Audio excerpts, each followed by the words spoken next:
Hello, welcome to the Chatting with Dr. Stevil show. I'm your host, Dr. Stevil. Now, today's guest has been entertaining audiences for many years and continues to do so as nearly Kenny.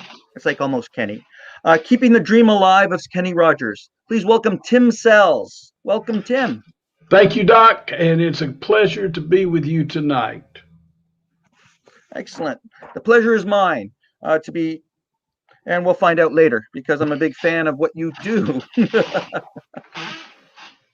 Oh, but when I met you, it was Sunburst Convention, correct? Yes, that's 20, probably 2018.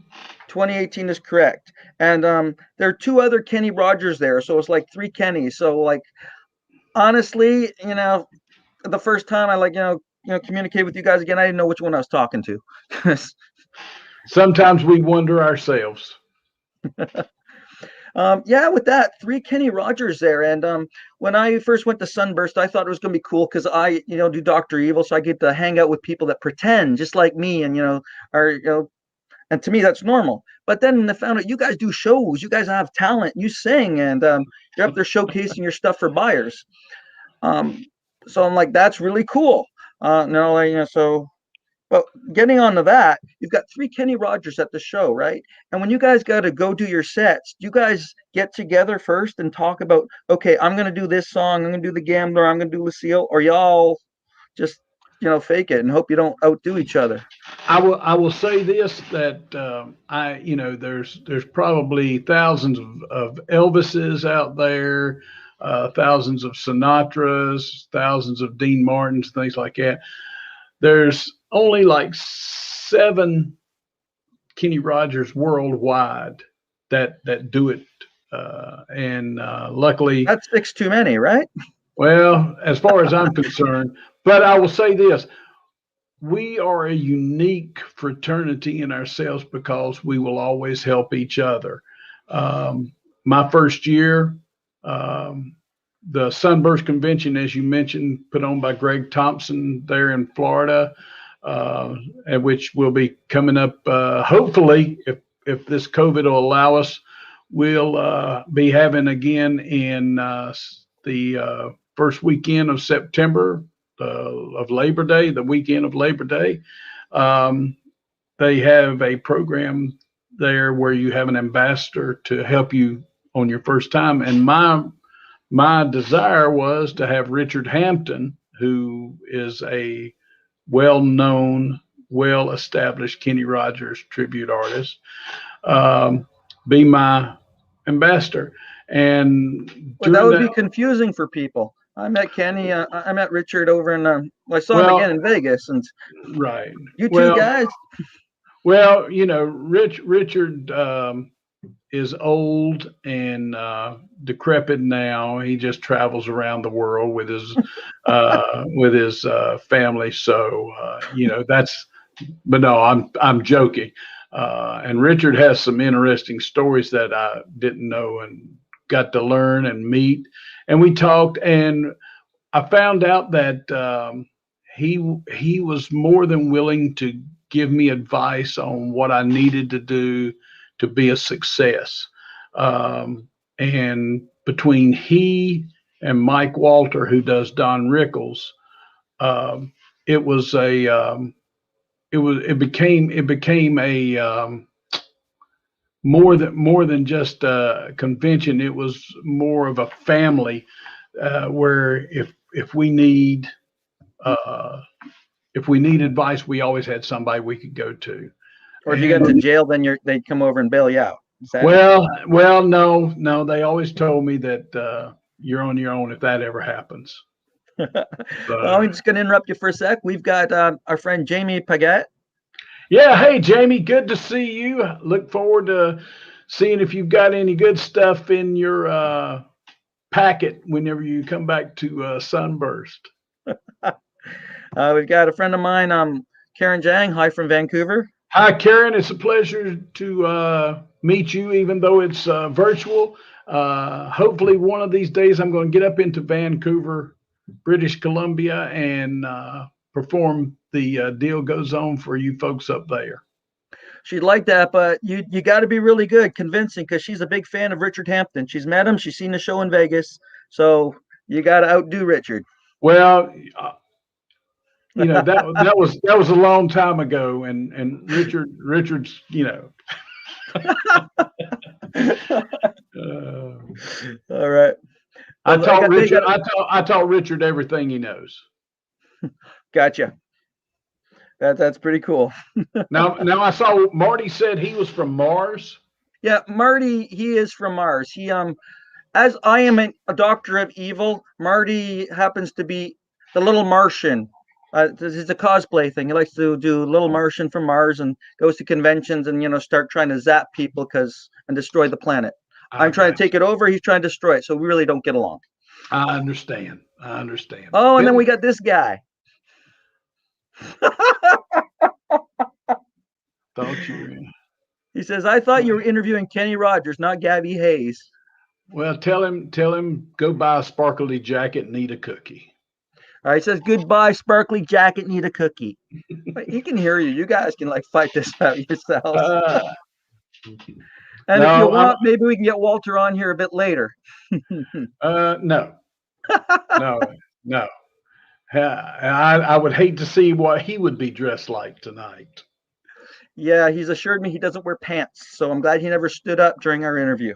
And he's telling you the truth. That's one thing. Mike never lies. He will exaggerate and stretch, but he will not lie. And that's what she said. Sorry. Oh gosh. All right, I was gonna put this up. Now, why did you start doing Kenny Rogers? Back, it was around 2006 or 2007. A friend of mine who performs as Elvis, we were supposed to have lunch one day, Elvis, huh? and yeah, and he's good. His name is Stephen Freeman. He lives in Winston-Salem, North Carolina. And we were supposed to have lunch that day, and he calls me on the phone about 10:30 and says, "Hey, I can't meet you for lunch because I got a call from Legends in concert, and I'm going down to fill in for the next 2 weeks." So I said, "Okay." And we had always made a pact that if either one of us got to Legends, the other one would be there for his first show. So the next night, I drove down to Myrtle Beach and was there in the front row and supported him and cheered him on. And after the show, he invited me backstage, and there were a couple of guys there, Paul Eve, who does Johnny Cash, and Chris Van Dahl, who does Steven Tyler. And we were out in the parking lot talking afterwards, and one of the guys asked me, he says, "Do you like Kenny Rogers?" And I said, "Oh, yeah." I said, "I got a whole closet full of his music, CDs, albums, tapes, and things like that." And I said, "I'll pull some of them out if you'd like them." And he says, "No." He says, "Can you grow a beard?" And I said, "Well, yeah, I can do that too." He says, "You really need to think about." Well, no, he asked Steve. He says, "Can he sing?" And Steve said, "Yeah, he can sing." He says, "You really need to consider doing a tribute to Kenny Rogers because you've got the sound, you've got the look, except No. for the beard." Okay, and this is the look he was talking about, right? Yes. Yeah. Well, that was when I was doing the Frank Sinatra tribute. That was when I first got into the tribute artist business. Right after I retired from working for the county, and I was doing a Frank Sinatra tribute, just of the music. I did the Frank Sinatra tribute to the music of the Blue Eyes. Johnny Miller says, "Howdy, Stephen Tim." Yeah, well, and I know that Mike Walters would tell me uh, He have a said, "That's what he said." You mentioned Mike. He asked if he was listening to Hampton, and you're just taking credit for it. I think Hampton was probably at your house eating a steak that night. Thank you, Mike, and I will remember all this on February 12th. Yeah. Oh yeah, February 12th. You're helping Mike out. Mike's going like he's traveling to your part of the area. Well, Mike will be in Florida at the Orange Blossom Opry down in Weirsdale, Florida, on February the 12th, and it's the Don Rickles variety show at the Orange Blossom Opry. It's starring Mike Walters as Don Rickles with special guest George Trillinger as Ed Sullivan, and also either Buddy Holly, Hank Williams, Rod Stewart, or one of the many, and myself. Oh, And whoa. so, He says, "I feed my guests well." Is that all of us that are going to go to the Opry, or is that people that visit your house? Because now I want to go. well, let me say that I have called him on the phone whenever when we talk, and he has had guests over, and he is a connoisseur and a great chef. Ooh. So if you go to his house, he will prepare you a meal that is probably 5 star, and that's no joke. And I say that in all honesty because he is probably one of the best uh, cooks, and he can definitely make a steak. All right. Well, now you bring that up. He lives on the West Coast, correct? He lives in Olympia or near there. right outside, yeah, right near Olympia, Washington. Guess So, what? When I visit my friend in Vancouver, we're going to take a road trip because I want some of that steak. well, I've got some friends that live in Vancouver, Washington too. So maybe we'll be out there at the same time. Ooh, looks like an invitation. I'm there, and Yeah, I can eat a lot more than this day. yeah. Five Uh, star beans and frank. Well, yeah, Johnny. But I will say this: he's got a very special recipe on chicken, so you might have some competition there too. ooh. It's better. It's even better than the Kenny Rogers roasters. Have you ever done any of those commercials since you look like them? Or We did a spoof on some of the commercials oh, I wish I'd right known after about that. I would have been able to play it. right after Seinfeld did his had his big thing where Kramer was talking about the sign from the Kenny Rogers Roasters. We did a little spoof on that, but I think that's the only thing. And then of course, we've done some stuff. We've got a commercial that we just did, Dolly and I, for some upcoming shows uh, later this year. So Now, with the shows on, or before we go that, Johnny says game on. All right. Now with the shows that's coming up, especially the one here in Florida, like I'm yes, up in Ontario and we've got a lockdown, so we can't even go to cinemas anymore. And right. before we went to this stage, I was enjoying it because like I'd be the only person in a movie theater watching the movie, and I thought it was great. How do you guys do it? Like up in Florida, like how are you going to have the seating? Is it like going to be one or two I, people? I, Like, I will say, and a big amount of credit goes to Roger Byers, who is the owner uh, and producer there at the Orange Blossom Opry. He and his wife Heather, they are they will make sure that everybody has a mask. They are very social distanced. They will make sure that there is no more than, I think it holds 600 and some, but they will only allow 300 tickets to be sold. And they make sure that every group can stay together, but you're not right on top of other people. When I did my show there uh, earlier this year, or excuse me, this was in December.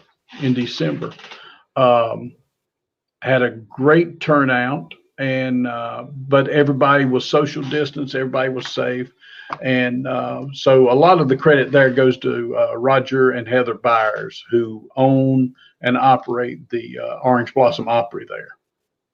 Now, with this COVID thing, I mean, you guys, I'm just gonna assume that you guys would almost sell out. I mean, you'd have a great crowd. But now that the crowd is half, the ticket prices go up because they have to compensate for this I time? don't know. No, Mr. Byers, if the first show sells out, he and there are there are enough Interest?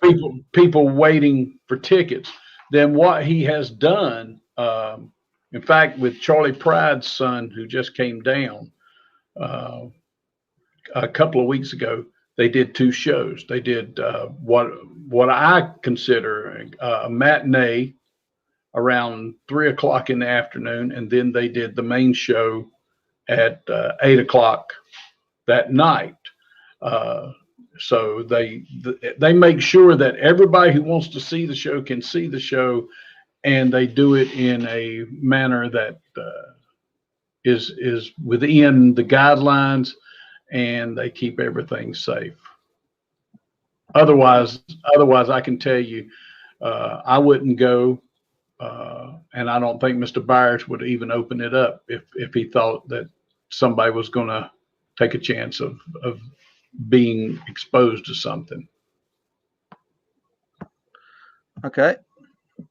That's cool because we're wondering because a lot of performers, like as you know, some of us we can't get out and do any performing. Like I'm lucky, I've Right. got a 9 to 5, like one of those real jobs, as people say. Nothing Yes. glorious about that. So I do have money coming in when I need it. But a lot of the performers have gone full time, and this is their bread and butter. And Exactly. Michael does say tickets are the same price. Right. So Florida is pretty good, right? You can still have a little bit of entertainment happening. Yes. Yeah, they do. And now the venues, there are, some of their venues have not opened back up yet to performances, but and I know Mike is the same way I am. When we go to a venue, we try and pitch our friends that aren't being able to get any shows in there, because we try to look at it that we want to spread the wealth, as they say, spread so everybody can make sure. So you guys all take care of each other. There's no like backstabbing. It's like I want that Kenny Rogers. This guy doesn't sound like Kenny. He sounds like Well, there's Allian. Allian, thank you so much, darling. I like you will be happy when everything is back to normal, and you take care of yourself and get back to 100%, and I'll be to see you.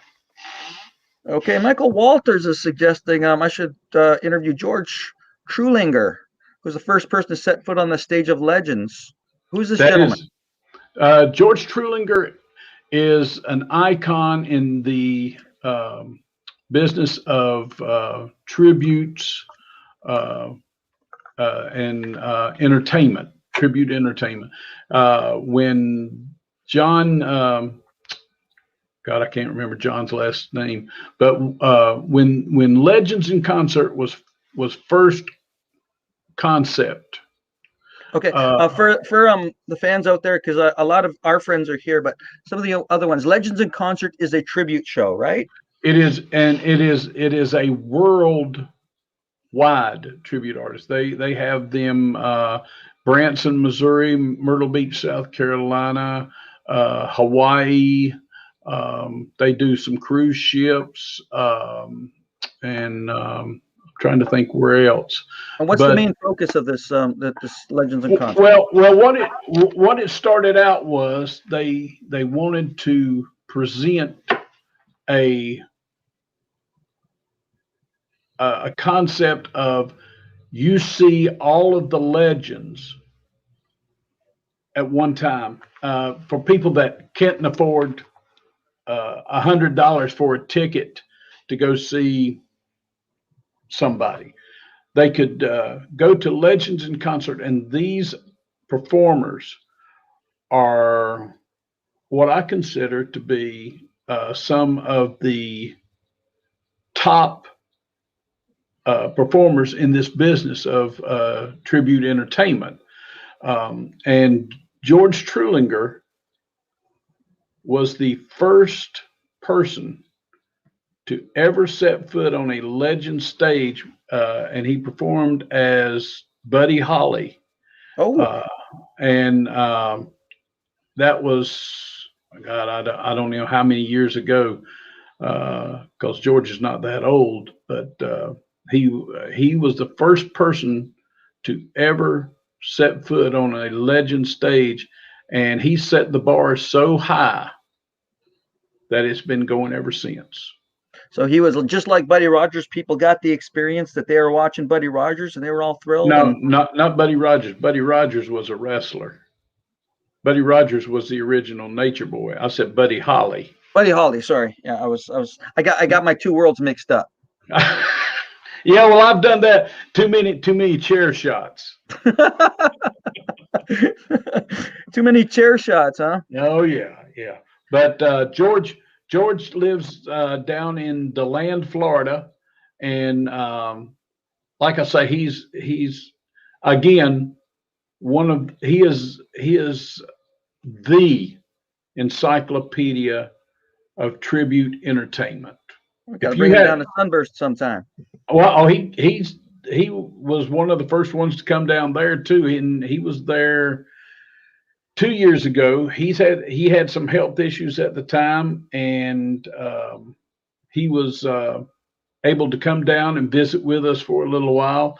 But like I say, if you ever had a question or a problem about an entertainment issue, you could call George, and George would be able to tell you, okay, here's how I would handle it. Here's how I had to handle it when I was in the business.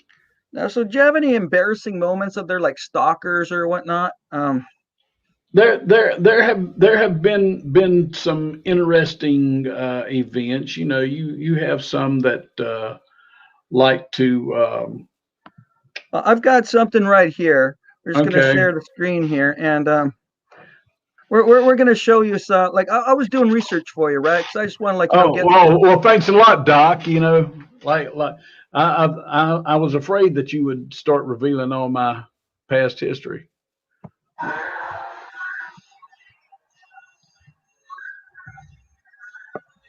Okay, this I can tell you, this is at the Liberty Showcase Theater in Liberty, North Carolina.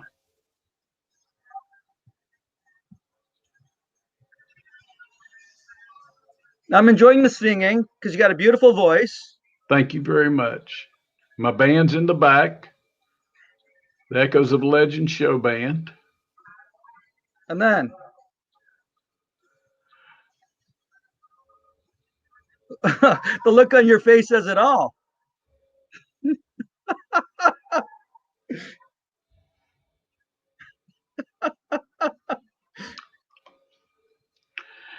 Yeah, that's one of those golden moments that you just never forget.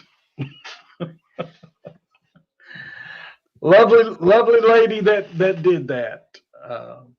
So she is this a regular fan of yours? Does this happen at every single one of your shows? Like, come on, fill me in on this. I might, grow a beard myself. She is a very loyal fan, and she tries to come to every show. But that was the first time that it was a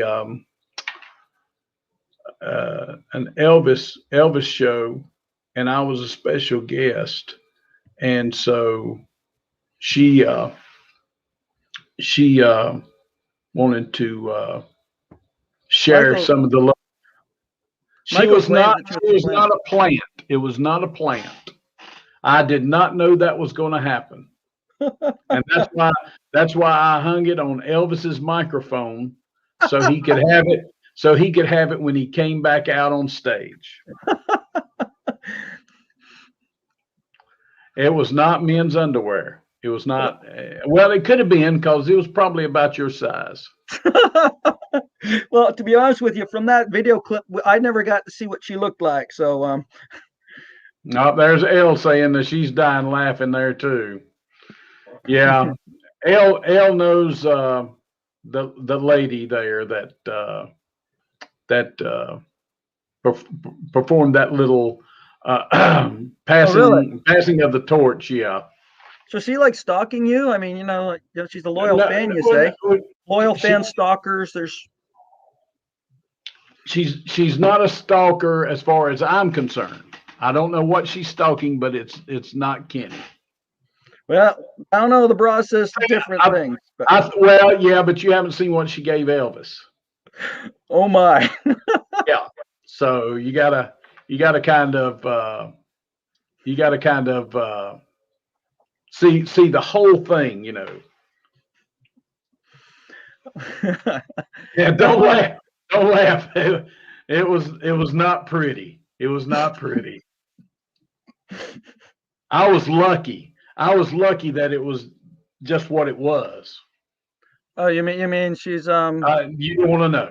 okay, gotcha. You don't want to know.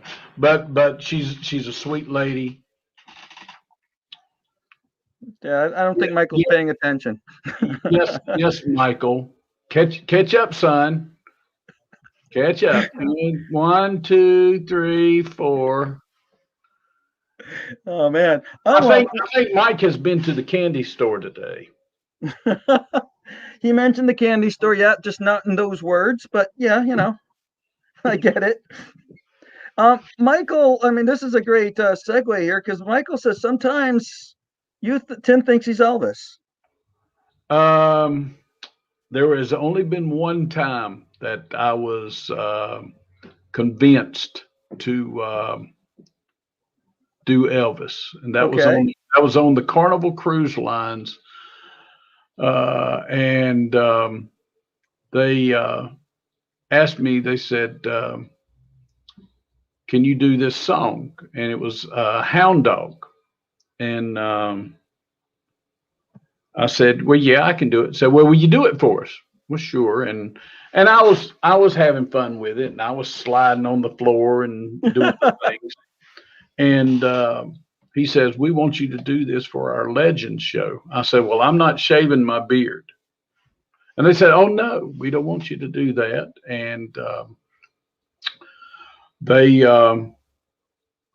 they put me into a an Elvis costume, and I performed for the ship, and it was Um, it was let's let's find out what it was. oh no, come Oh on. yeah,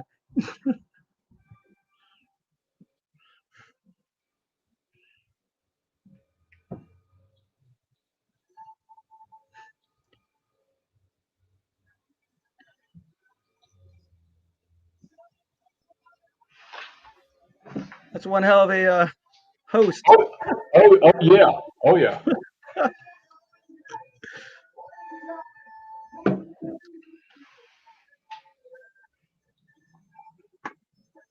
And they instructed me on this opening.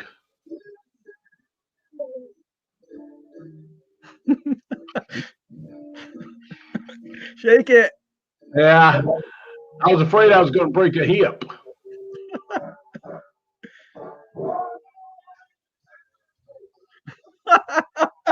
And there he is.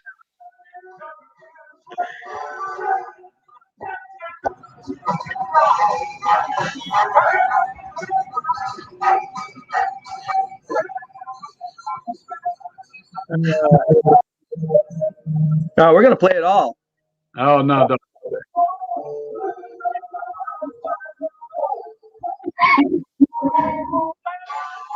Karen's laughing. Well, tell her I am definitely not Elvis.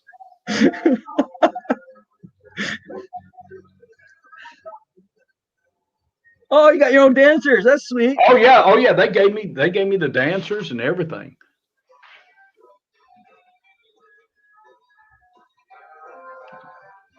I have to tell you about the end of this thing. Oh, you got a big fan. Yeah, Johnny, I agree. I'm enjoying this. I'm sorry.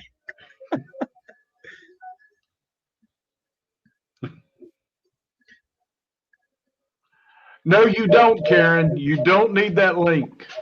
You know what? Both Karen and I are members of the Carnival Cruise Line thing because we both worked on the ships. Right.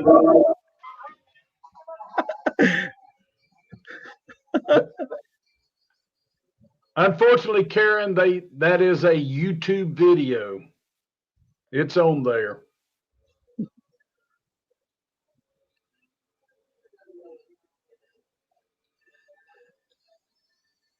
All right, this is what we're waiting for, right? Oh yeah, this is it. A guy told me, he says, I'll give you $50 if you'll do the karate kick at the end of the song. And so I got my, as hard as it was, I got my leg up and did the kick, and he did give me the $50. So Of course, I 50 bucks lost. for a kick. Nice. Karen says we never got entertainment like that on the ships we were on. Well, Karen, consider yourself lucky.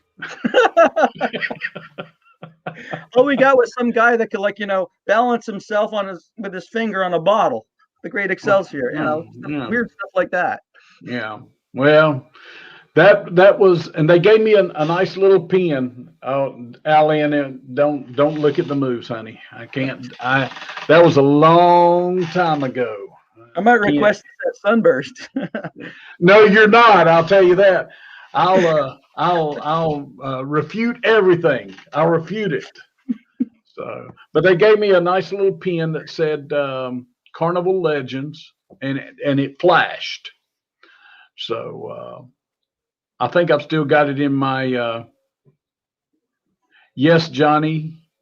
Well, I don't know whether you are lucky or whether you should go and seek treatment for having to watch that. Aside from the karate kick, the white beard is the best.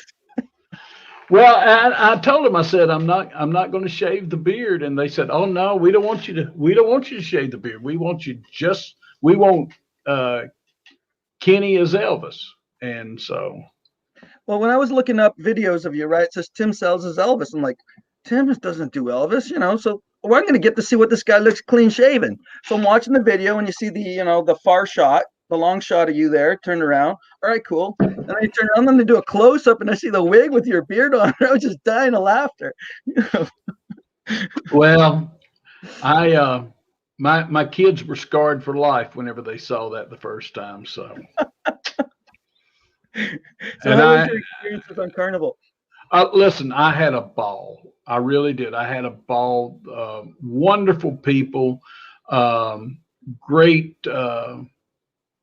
great folks to work with, and never needed a thing. They treated me like a celebrity, and I hopefully they'll be able to get started back up pretty soon. And I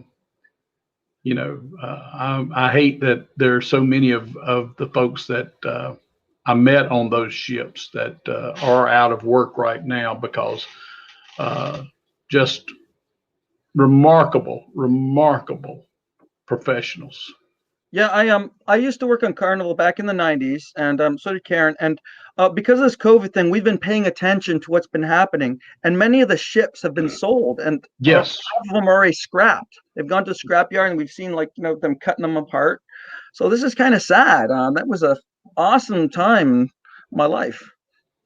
well, and I don't think we'll ever be able to say that we're back to the way it was. It's going to be a new normal, and so I think that's what we're going to look at in the future. And hopefully, I'll get back on the ships in the future. We are or were. We're not right now, but we were in the negotiations stages of bringing Kenny and Dolly show Oh, onto one of the ships. So, that's one of your two shows, right? You got two shows that you do? I, right, I've got the He froze up on us. Either he froze or I froze. I'm not really sure. All I know is I could see myself. So, um, that being said, he's frozen. I'm just going to play something else here for us. So, things look cool, so I don't have to improvise. Let's get a little.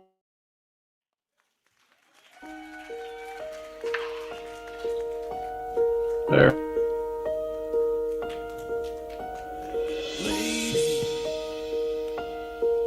I'm your knight in shining armor, and I love you. You have made me what I am. I am yours.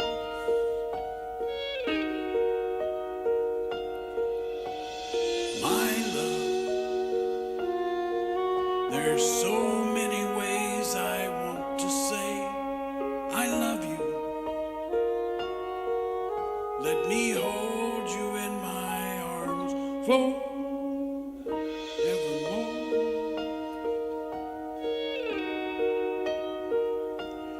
You have gone and made me such a fool. I'm so lost in your love, and no, we belong together. Won't you believe in my song?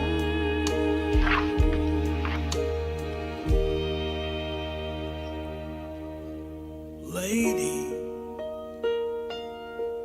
for so many years I thought I'd never find you. You have come into my life and made me whole.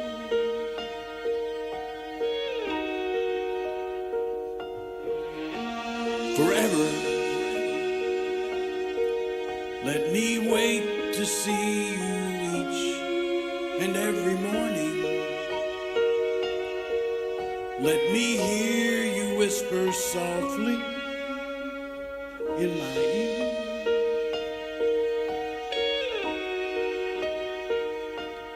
In my eyes, I see no one else but you. There's no other love like our love. And yes, oh yes, I'll always want you near me. Won't you believe in my song?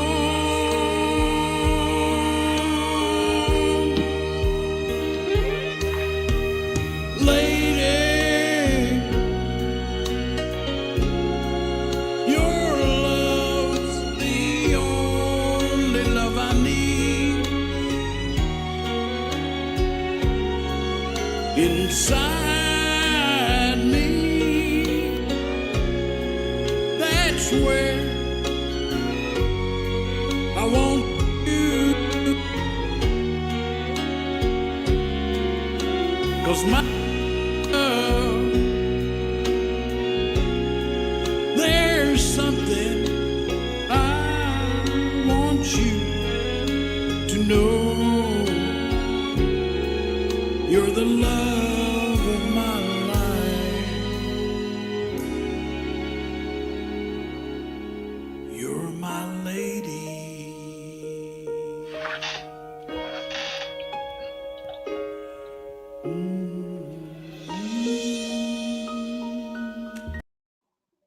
Wow.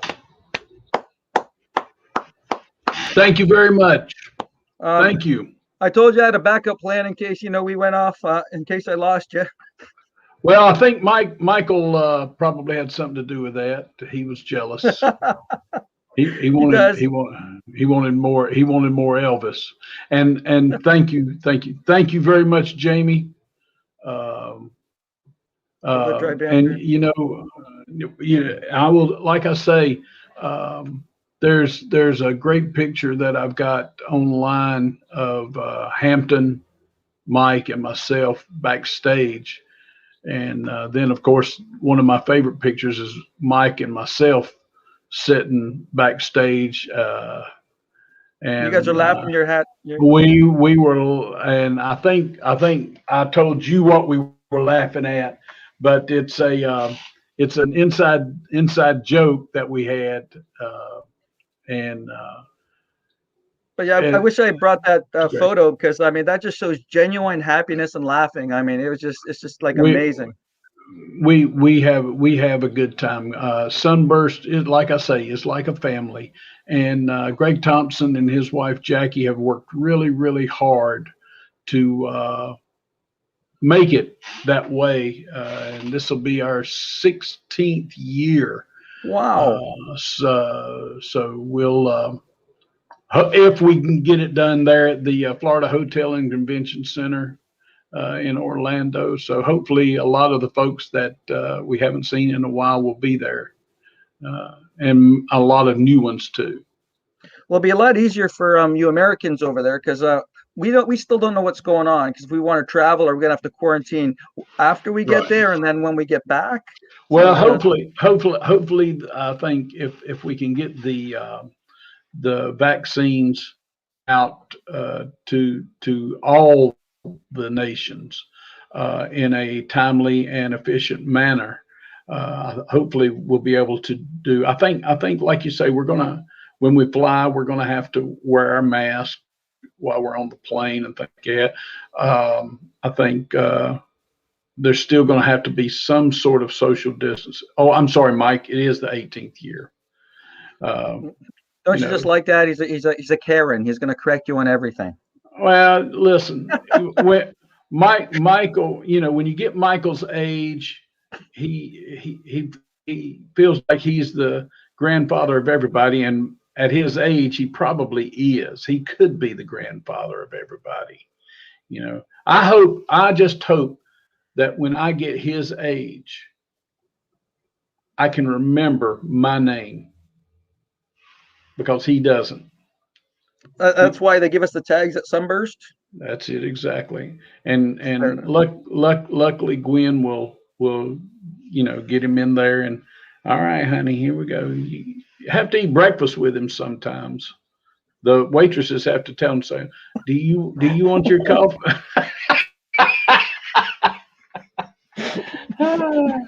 Wow. Uh, I'm gonna need this to keep going with my. that's why I've got my cup.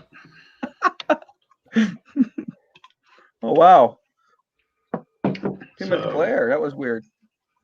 I thought it was your third eye there. Now I got a green screen, so like I think I had a Oh, reflection there or something that you're gonna be able to see through me. That's just that's what they usually do with me. Try and look through me, see through me. now another cool thing is you did meet Kenny Rogers, right? Yeah, I Tell had us the about that. opportunity to. It was right uh, after a concert, and we were able to shake hands, and he gave me some of the greatest advice. We didn't have a long talk, but he gave me some of the greatest advice. Uh, because I gave him one of my cards and said, this is what I'm doing. And he told me, he said, always keep it professional. Don't ever besmirch the name. And he said, people come to hear you sing. They don't come to hear you talk. So if you're doing a tribute show of a musician, people are coming to hear you sing. Yeah, they like the little facts and things that you give in your show, which I do, but they want to hear those songs that bring back those good memories, those loving memories, make them laugh, make them cry, um, and you get the involvement of the crowd in there with it. And so I've never forgotten that. And that's with the deal goes on. It's like that. And then of course, just two old friends, a tribute to Kenny and Dolly that we just did down in Florida. Um, we we do the music. We have the little banner and things that we back and forth like Kenny would do with the audience, and like Kenny and Dolly would do. But we sing the songs that people come to. Uh-oh. I've lost him for a second. Um, no, yeah.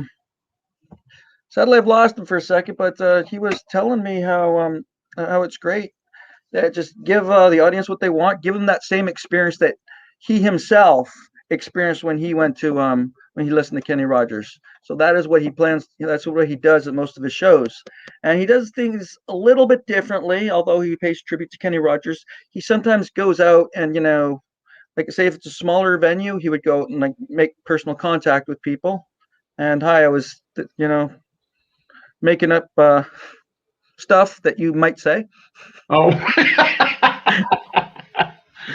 um, but no, it was a very I was awestruck to meet the man, and What was it like? So you just met him? Did you go, hey, I'm an impersonator, or did you get his agents, or they grab you, or uh, what's that? well, I had spoken to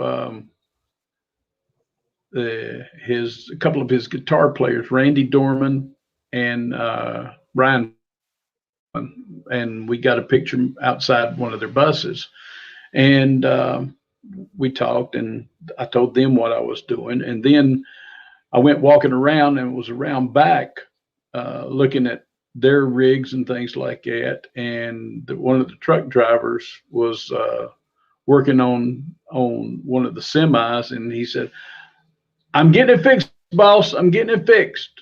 About done." And so I kind of looked around. He said, "Oh, I'm sorry." He said, "I thought you were Kenny." And I thought he was coming to find out what was taking me so long getting this tire fixed on the truck. So, well, you just paid me the biggest compliment, because if you thought it was Kenny, then I must be doing something right. And of course, we laughed about that too. And but his staff, very professional guys, but very friendly. Randy Dorman is and the Kenny Rogers bands, they are still doing some shows called Through the Years. And Randy is also a photographer in Tennessee, and does some great stuff. And I stay in touch with them very frequently, and they always have always given me that support, and saying keep doing what you're doing. Any chance of you working together with them in the future? I would love to do it. Right now, they're doing their shows with Don Gatlin, one of the Gatlin brothers, and I have an agent down in Florida, Mr. Cord Costler of Celebrity Direct Entertainment, and that's something that we will talk about probably in the future, to get Kenny Rogers Band to do a show with, and of course that would be a thrill for me to perform with those guys, because they are they're the epitome of Kenny Rogers music. So Nice. And before you did Kenny Rogers and before you got into singing, you were a professional wrestler, correct? I did do that for a while too. Yes, Steve, I've been very blessed and very lucky that everything I ever wanted to do, I've been able to do. And when I was a kid, I used to watch wrestling on television, and I'd always said, I want to be a wrestler someday. And the opportunity came, and I was about 300 pounds then. And oh yeah, I was, and so it worked out. I found a trainer and went through the school and got to live out that dream too. But going Got through to school, I mean, you got to go through a lot of bumps and training. Is there any point in that time you're going like, this is not for me, or this is just well, crazy? I knew that whenever I went into the training, and they try to see if you'll quit. They want to see if you are dedicated to the profession. And back then, in the 80s, it was tough to break into that, and you had to pay your dues, and you would get hurt, you would get bruised up. I broke some fingers, sprained some ankles, couple of concussions and things like that. But I wanted it that I was willing to do that, and you didn't make a lot of money starting out because they didn't have the big money contracts in. You worked show by show, and but it was fun. This is I got this picture of you right here. Back when you were a wrestler, skullduggery. Look at that. This guy. Who had ever thought that this guy would be Kenny Rogers singing, right? Lady, blah blah blah blah blah blah. But that is him. Yes. Wow, look at you. Now, what is this belt you got? That was the United States Heavyweight Wrestling Championship for the. I think that was then when it started out as the IWA, which is the International Wrestling Association, and then it was sold to the New Dimensions Wrestling, and so that was right after the sale, and it was an honor to hold that belt. Or after the sale to New Dimension, that's where I tried to look up pictures of you and whatnot, and New Dimension, and they did have a list of some of the shows that you wrestled at, and it and the ones that I saw you were on, it was like you got over on those three matches right before they sold. But you were a lieutenant, Tim Sales. Well, I had retired from working in law enforcement as a lieutenant, and so it was a perfect transition that I go into to that as the lieutenant, and it was kind of a takeoff on the Big Boss Man, Ray Traylor. And but I told them I didn't, I wanted to keep the positivity of the police department there, and because I didn't want it to look like we were being brutal or mistreating anybody, and God knows nowadays some of them don't care. But that was one of the things. That's kind of interesting. You played a cop and in the wrestling ring, as in real life. But I was kind of managing for a while, and I got my biggest break, my biggest run when I was going up against the company's biggest, second biggest hero at the time, Todd the Lawshaw, which was, I called him Todd the Blawshaw, and that kind of took off. Right. He's a talented wrestler. He come in, looking like, with the big glasses, like the Big Boss Man and stuff. But his mic skills were, I would throw something really intelligent up there, and he's like, I'm going to punch you with my Hertz donut. And of course, I made fun of that. And it was just chemistry. And that was the great thing whenever I went through my training. I had Ken Spence and Rick Link, Beastmaster Rick Link, as my trainers.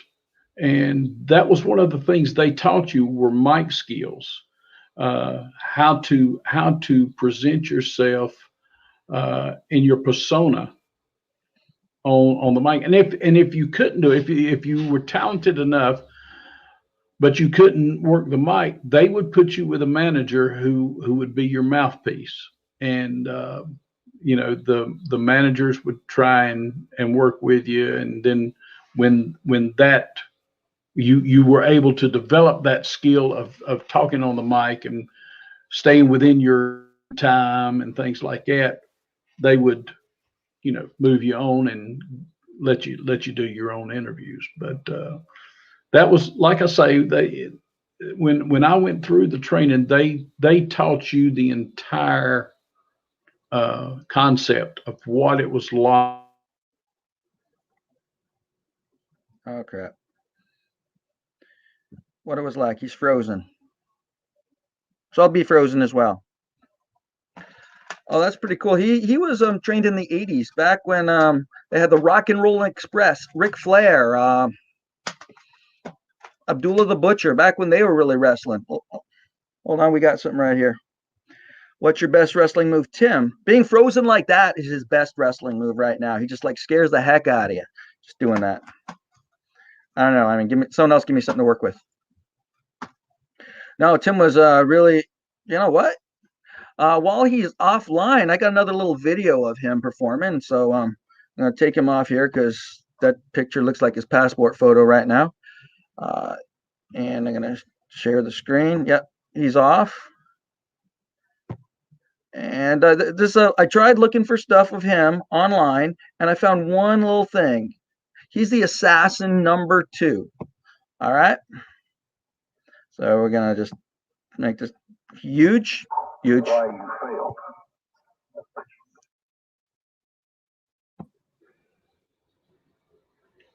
You're the one on the right.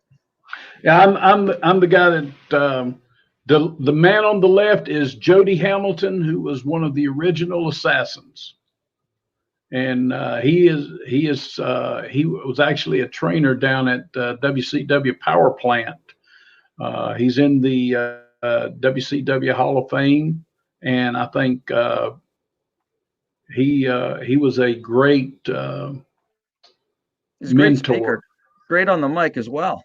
He and Jody was the type of guy, he never lost his temper on the mic. Never gave that. He was always calm, and he could work a crowd up into a frenzy just by his calmness and very quiet. So, And you can kind of see how heavy I was there. yeah, you're pretty big. Whoa, Yeah. what the heck? There it is. It's over with.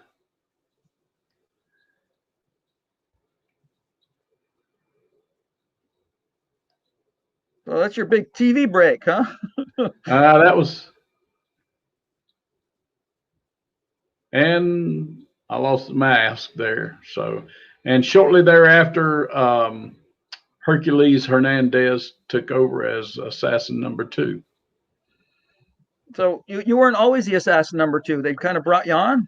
Well, it was. I had done the assassin number 2 with IWA, and so I was kind of a fill-in there. So he's frozen again. No, I'm still good. You're frozen, but I'm not frozen. Whoa. Are you there? So is it me or is it him that's frozen? I think it's you. I think it's you that's frozen. Because I'm still moving. Oh. He was asked to be the second assassin, even though the original second assassin is the one that lost the match, but he was really hurt, legitimately hurt. But they needed to get him off the show, right, and off the the regular crowd. So they got him to fill in as second assassin. He was just told to stand there and not say anything. So as he said, he did a great job, right? He followed instructions, and during the entire speech, where the first assassin is talking about how you let me down and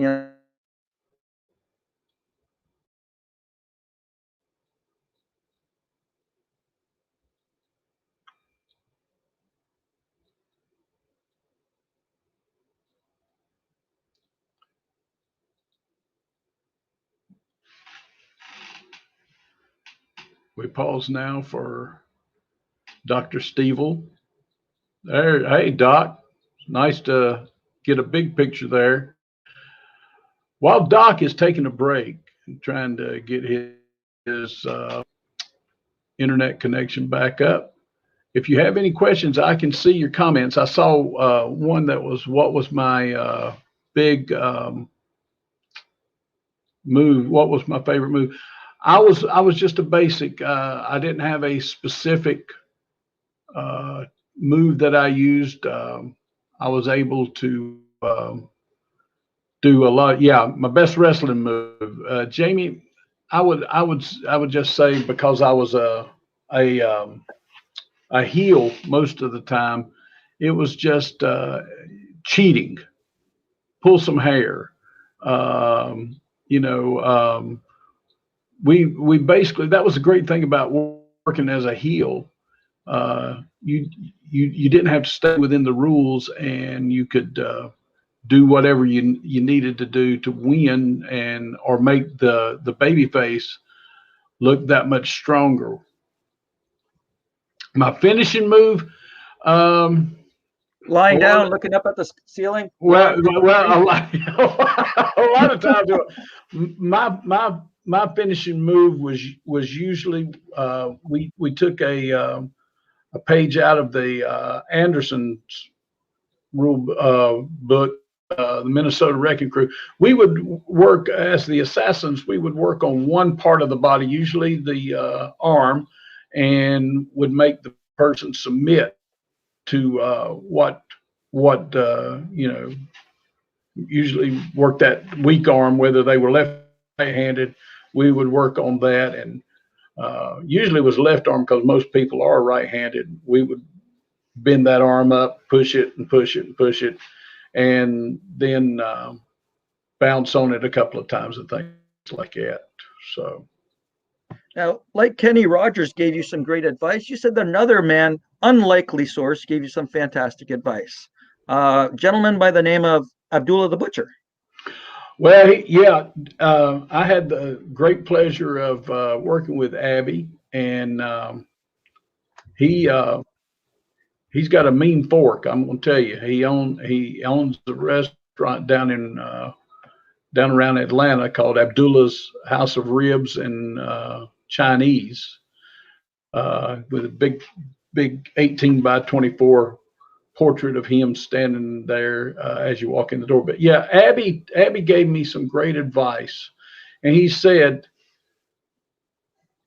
it was at a restaurant. I should preface that we were in a restaurant, and remember, I'm just a journeyman, you know, rookie, not making a lot of money, but we'd go in, and Abby told me, he says, "You gonna leave him a tip?" "Yes," he says.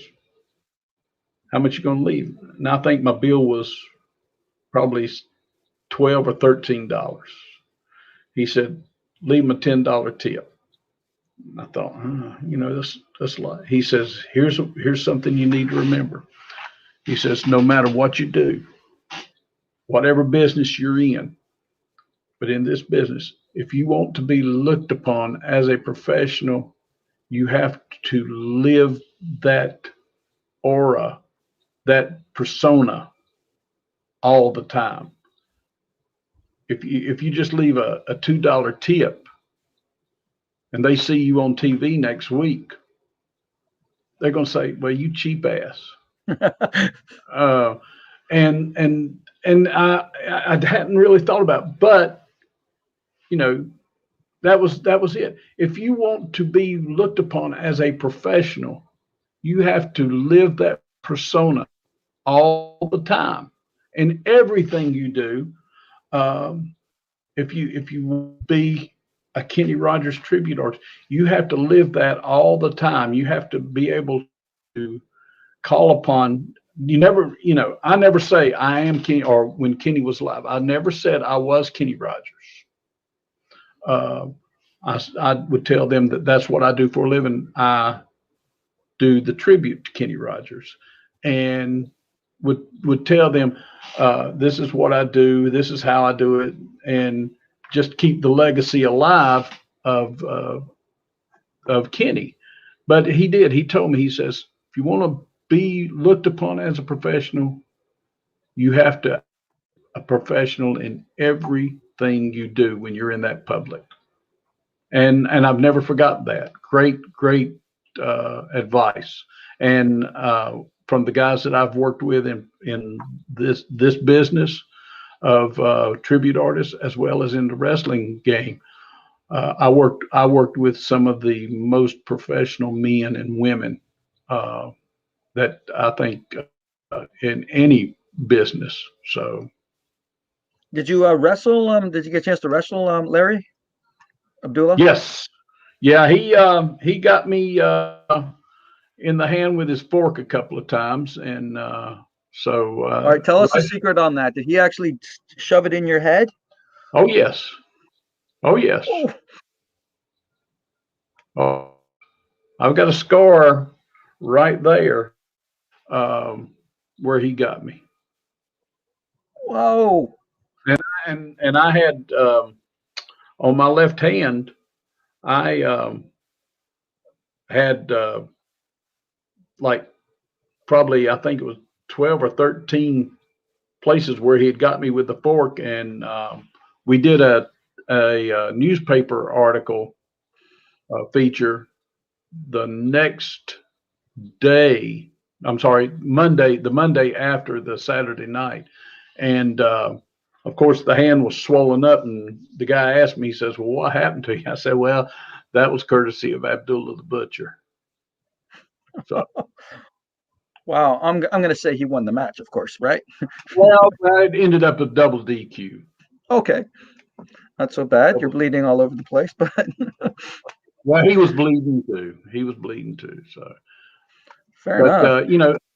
and that's why I say, I've worked with some of the greatest legends in the wrestling business. Beastmaster Rick Link, who was the man who beat Jerry Lawler for his Southern heavyweight title, only man in the history of professional wrestling that went through New Zealand undefeated as the brass knuckles champion. And when he retired a couple of years ago, and he was still undefeated as the brass knuckles champion. And he and I had some very great matches all over the United States. Manny Fernandez, the Raging Bull, wrestled him. He almost broke my leg with a chair. Yeah, it was something. Nikita Koloff worked. Ooh, Nice man. He's got a ministry now. Gary Royal, former NWA World Junior Heavyweight Champion, worked with him. Wahoo McDaniel, toughest son of a gun that I've ever met, had chops like knives. Met Ric Flair, never worked a match with him, but again, goes back, always called me Mr. Sales. Every time I saw him, it was Mr. Sales. woo, Mr. Sales, woo. Greg Valentine worked a show with him.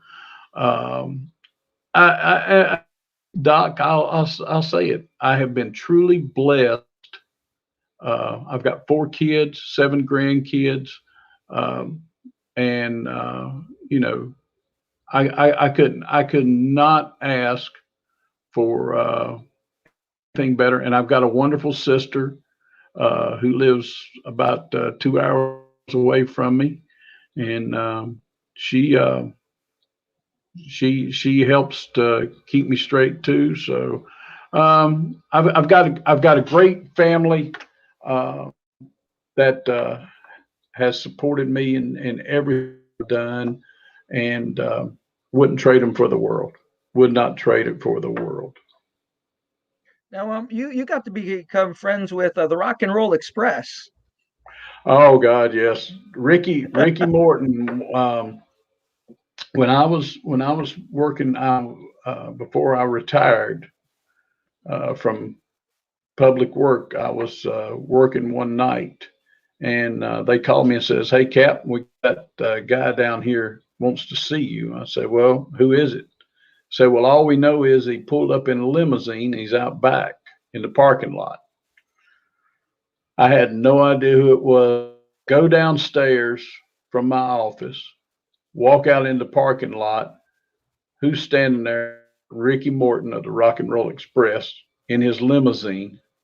And he said, "Hey, we just wanted to come by and say, hey, want to know if you want to go party." I said, I said, "No, I can't go this time." He said, "Well, we know, but we wanted to ask you anyway." Got back in the car, we shook hands, hugged, and he took off back to Charlotte. But again, good friends, good friends.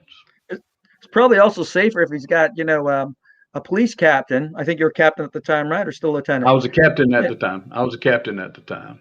Probably be a lot safer if you had a police captain with him while he went partying and, caused destruction and havoc. Yeah, and then I would have not been a captain very long. That's for sure. So, but and that was right before I had to retire. I got to go and do a Uh, Zoom meeting. Well, thank you, Johnny. Look forward to seeing you. Michael asks if you've got any stories of Sergeant Slaughter. The only story I have on Sergeant Slaughter, in Greensboro, North Carolina, and I'm trying to think what year it was. It's the first time I'd ever met Sarge. Um, they were at the Greensboro Coliseum. It was when he and Don Kernodle, who is a good friend of mine who lives in Burlington, North Carolina, they were world's tag team champions. And there was a guy that was out in the parking lot, and he was tearing Sarge's car up. This was when they were going through their big thing with Steamboat and Youngblood. And Sarge was coming out. He had the camouflage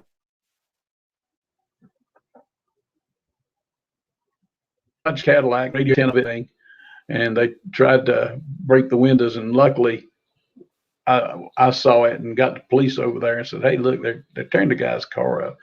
And so got in our car, and we always went to Shoney's after wrestling match there on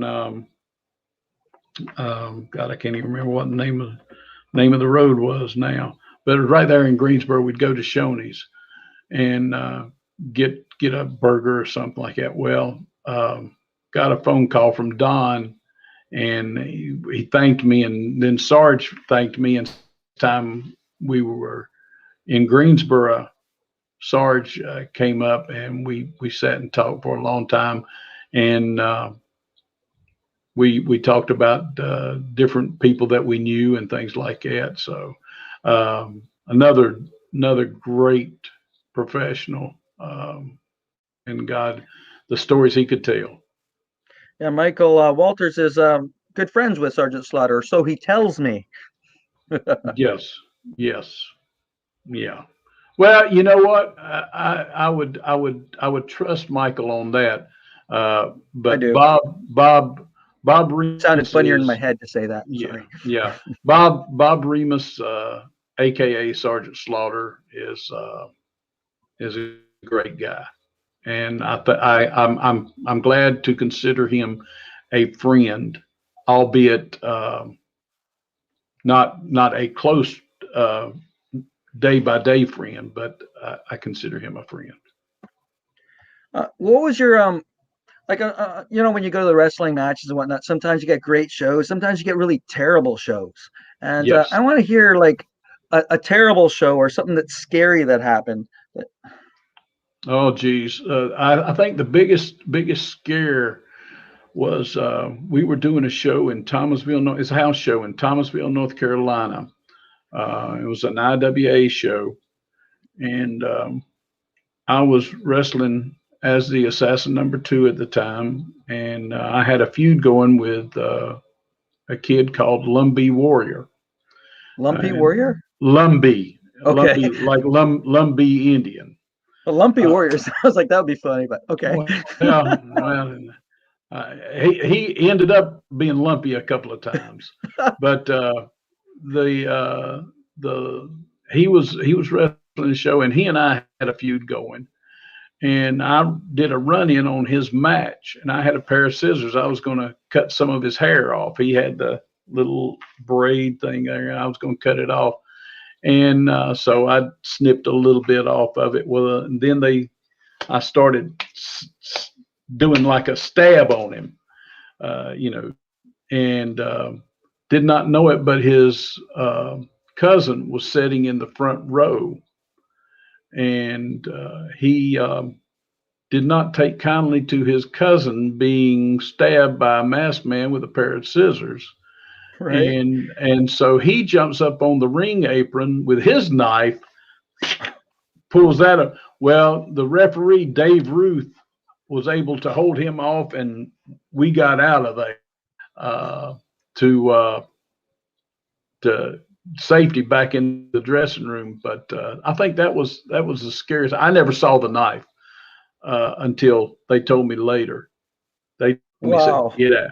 They told me to get out, and so I got out of the ring, and they held him off until I could get back into the dressing room. Whoa, that's pretty scary. I thought like I had an angry fan going after me, but not with a weapon.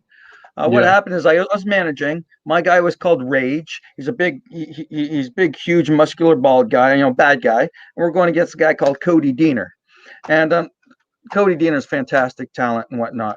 But so what's supposed to happen? I had my spots that I had to do right, and Cody did his finishing move on Rage, and the referee went to pin him. 1, 2, and boom! I yanked the referee right out, right the ring, right before the 3 count. I mean, I did it faster than I thought I could, and then I was just supposed to sit there and yell at the referee and berate him, and then Cody was going to grab me, from outside the ring.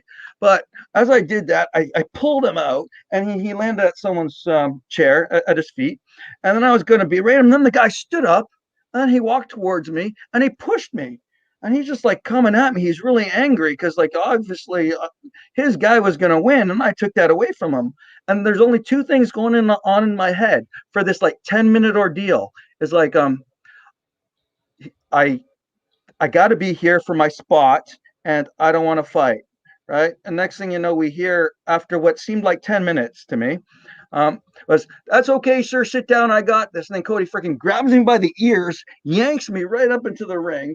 And then he was going to do his patented DDT on me. But that's when Rage got up and then freaking attacked him. So I got to roll out.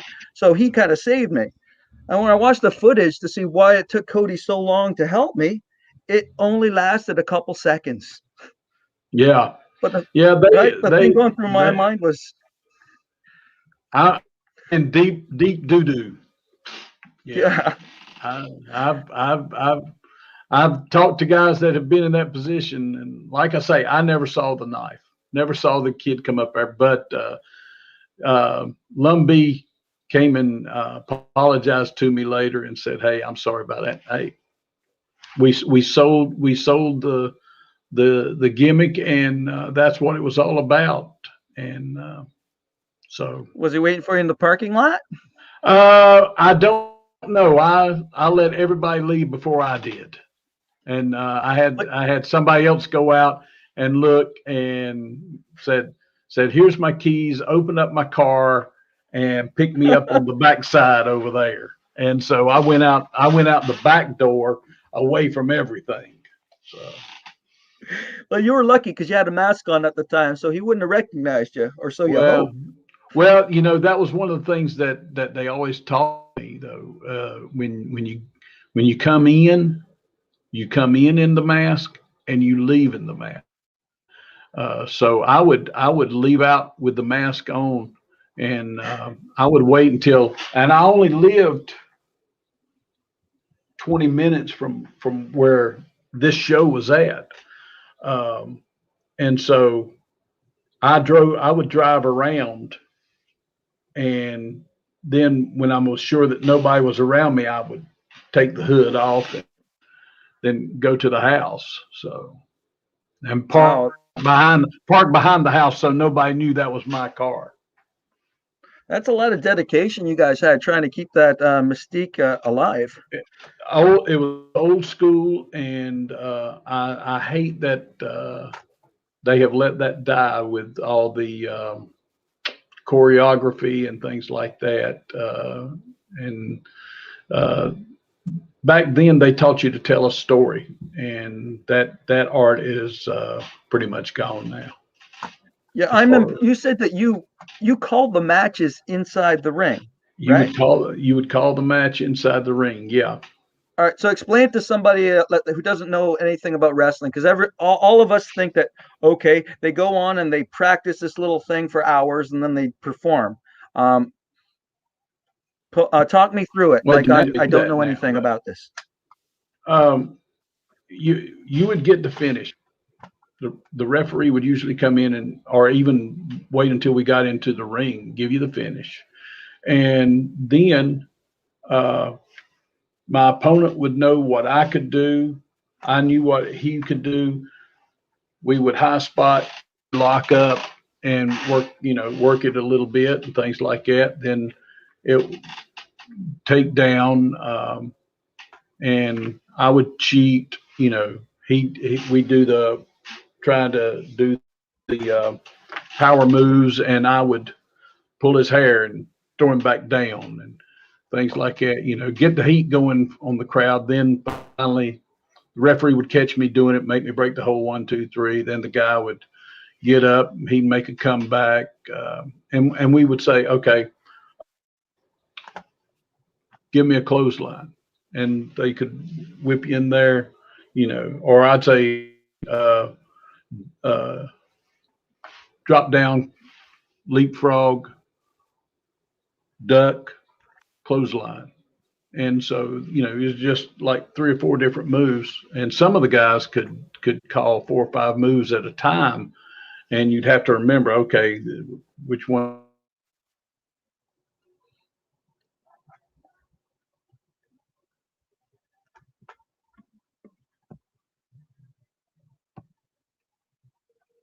Oh, he's frozen. I'm kind of hoping that maybe I'm frozen. So, like last time when I got left, I was just, oh man, we're getting to a good part of the story. All right, come on, you can do this.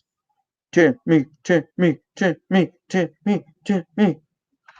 Trying to hope he comes back. The connection's bad. Okay, he's coming back. I'm back. I'm back. All right. Oh, we're rooting for you, man. I had the whole crowd going. We're going, Timmy, Timmy, Timmy. Ah. Okay. And, well, no, they weren't rooting for me. They were rooting for me to get my, what, kick.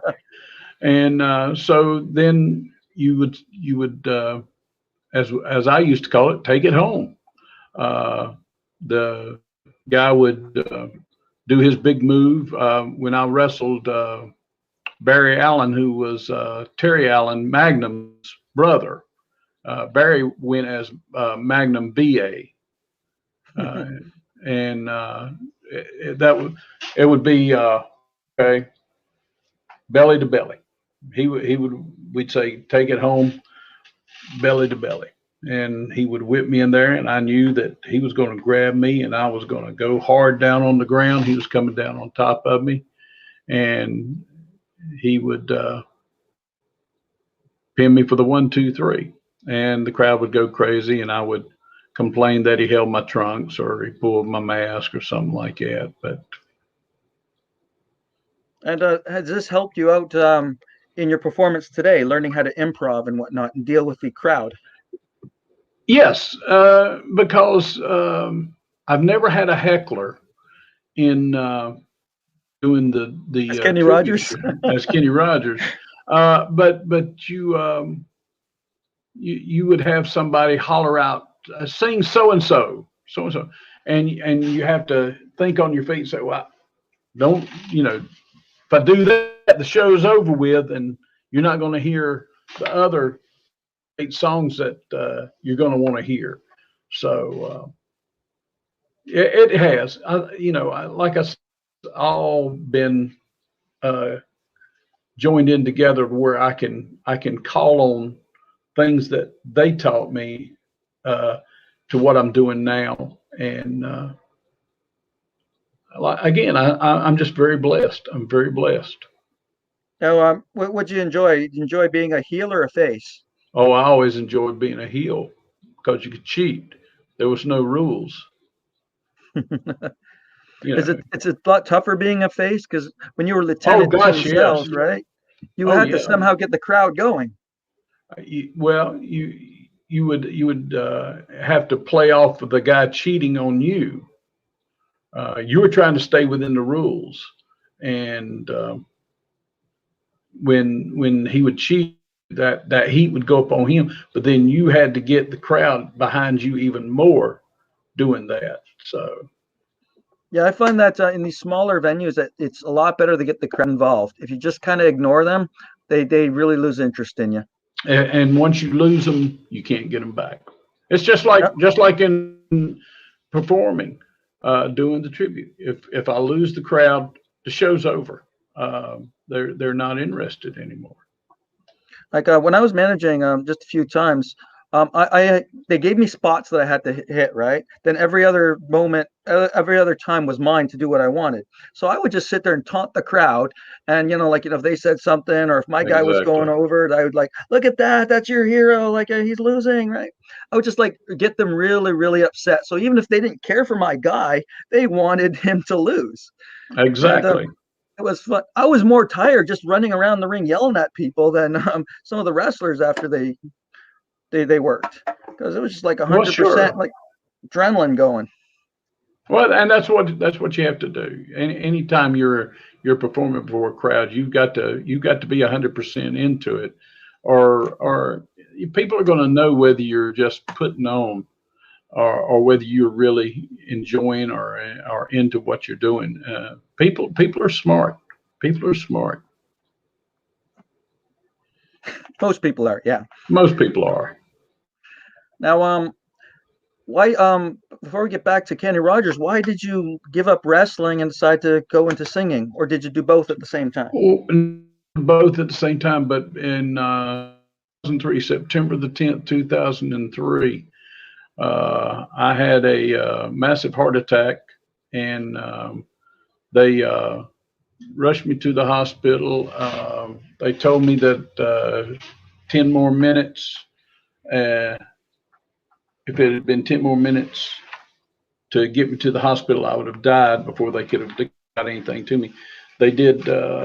They did a check and found that I had 4 blockages. So I had a month later, I had to have quadruple bypass, and that pretty much put an end to the wrestling career. Oh, for So, sure. and they told me that I was very overweight, because I was right around 300 pounds at the time, and so I had to lose down. So I lost there. I was actually got down because of the health issue to about 178 pounds. Wow, a hell of a Uh, loss. yeah, about half of my weight. Now I'm back up to about 200 now, but I keep it right around there. So I don't want that to happen to me again. Fair enough. Was it? It didn't happen in the ring, did it? No, no, I was actually in the shower at my house, getting ready to head to Georgia, pick somebody up, and just got to feeling kind of funny, and knew what it was. All right, And cool. so no, it was not cool. No, no, It I was mean not. like cool that Yeah. you managed to find out and it turned Oh out yeah, well. it was That's what cool. I It mean. was it was it was cool. It was cool that I was home and not on the road to Georgia at the time, because there was no way I could have survived it. Because I had apparently, Macho Man Randy Savage, he had a heart attack while he was driving. So while he was there's driving. Yeah, yeah.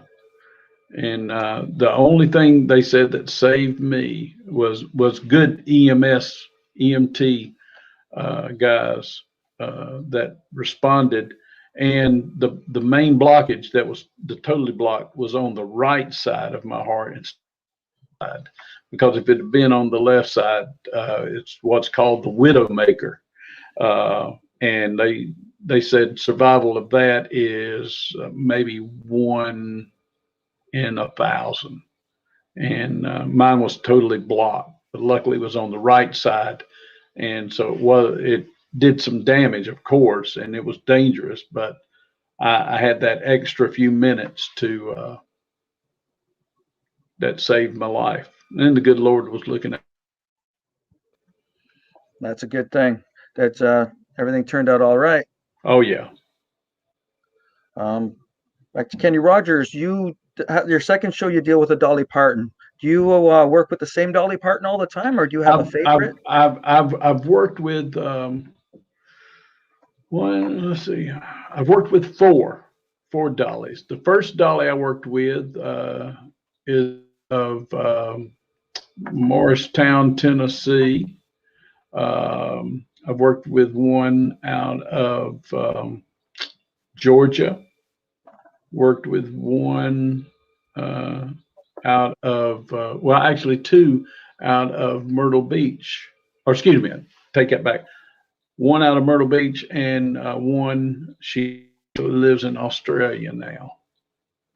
The last show I did down in Florida was with Becca Bongiorno, and she lives in Myrtle Beach. And so I'd done a couple of shows before, and we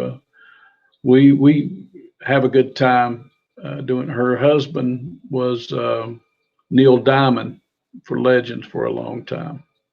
Okay. So those are good. You guys have that same or similar chemistry that Dolly and Kenny had? I like to think so, because Becca is truly a professional, and she keeps me on my toes. She's a great performer, and great to work with, and she gets over with the crowd very easily. No, cool. Because watching some of those Kenny Rogers, Dolly Parton shows on YouTube and stuff, I mean, the chemistry there is just legit. It is just fantastic. You can tell they're both having fun. Oh yeah, and we do.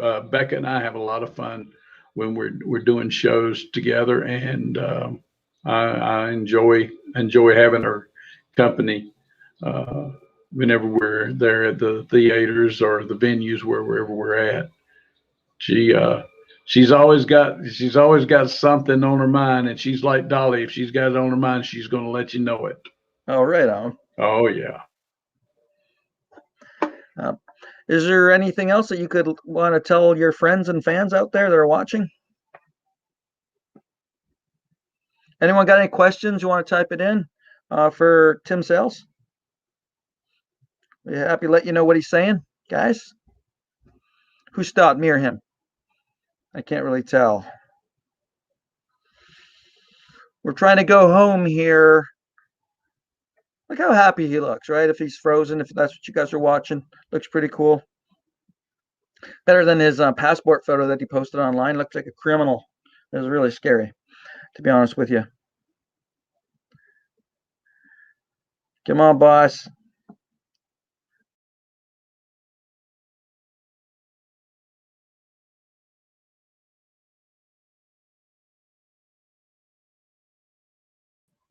Nope, I guess he lost it.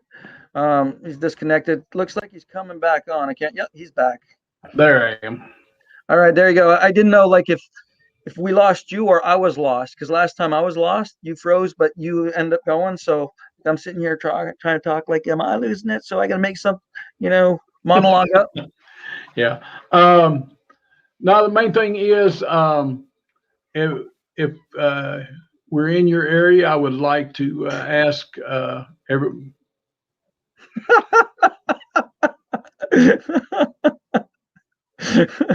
Go back and eat your cookies, son.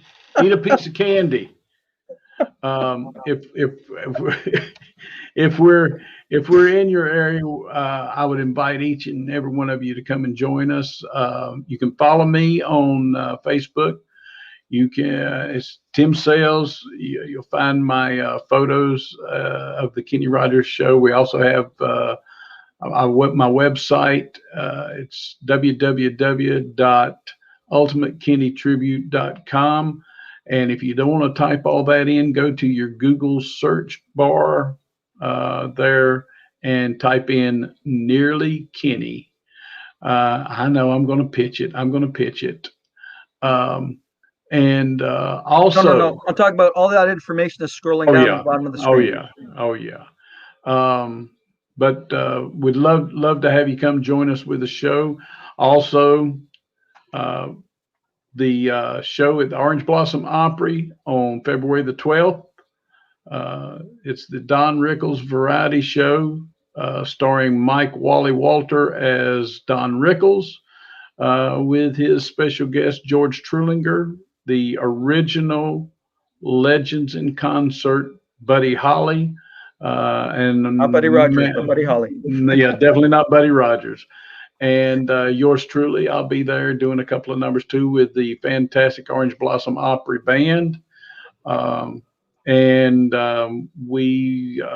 folks that are up north, we have just booked a show in Saugerties, New York, August the 7th, with a Beach Boys tribute band and Frankie Valli and the Four Seasons band. It's called, God, I'm trying to think, Lights. Well, I can't think of what it is. But if you go on my website, it's there. You can find it, and they'll give you all the information on that. So if you're in the New York area, August the 7th, there'll be some more information coming. Follow with us in Saugerties, right near where they had the original Woodstock. And we'll be coming in there. We've got some other shows coming in Florida. And our agent, Mr. Cord Kostler and Celebrity Direct Entertainment, you can go on his website and pull up where we'll be at also. So we'd like to invite each and every one of you to do that. I want to say hello to my good friend, Lucky Young down in Winter Haven, Florida. He and his wife, Mary's had some health issues, but I just want to say, I love you and I hope to see you soon. Mr. Greg Thompson, the Sunburst Convention. Don't forget speaking of Greg Thompson, Greg, sorry, meant to call you by your first name. That setup is for you. That door right there is just for you because we know how much you like it so much. That's exactly right. That actually leads out to, it's about a 2.5 foot door that leads into my attic. Because I'm up here in the office and I don't have that nice little green screen that you do. And Doc did not want my spotlight shining on the back of my head because he said the glare would probably blind everybody. So, and of course, to my dear friend, Mr. Mike Walter, ding, ding, ding, ding, ding, ding. Now you look like you need to ring the bell. My good friend Mike Walters, thanks so much again for my picture that you sent me. There it is. That's Don Rickles. Whoa. There it is, folks. This is the guy that's going to be hosting the show that you see right below you. Actually, this is a good picture. He does not look this good, but they did some airbrushing and things and helped to make him look a little better. And yeah, we call it soft focus. Yes. And Doc, I definitely want to say thank you very much for giving me the opportunity to be your guest tonight, and talk to your fans and friends up in Canada and all over the world. It's been an honor and a privilege for me to be here with you tonight. No, the pleasure is all mine. I mean, thanks for sharing your story. Kenny Rogers was great. When I found out you're a wrestler and wrestling, back in the 80s, but when the heyday of the Rock and Roll Express and Ric Flair and Abdul the Butcher, I'm a big fan of yours, even more so. Thank you. Thank you very much, and I look forward to seeing you. Cross my fingers that travel will be available, and you can come down to Orlando for Sunburst this year. Hopefully, and because of your background, I'm going to try and arrange a triple threat match between the Kenny Rogers. Well, Next time we talk, I'll give you the theme for that match. All right. Thank you, Karen, and hopefully I will get to meet you very, very soon. It was a lot more fun for this old man here than you even know. Cool. All right. Goodbye, everybody. Good night, folks. Have a safe day tomorrow, and God bless every one of you. We love you. Except for you, Michael Walter. You're no, I'm just kidding. Sounds something you'd say, right? I just figured, Yes. Yes. cut the middleman out. Exactly. Just boom, right for the kill. Boom. Now we love you, Michael. All right.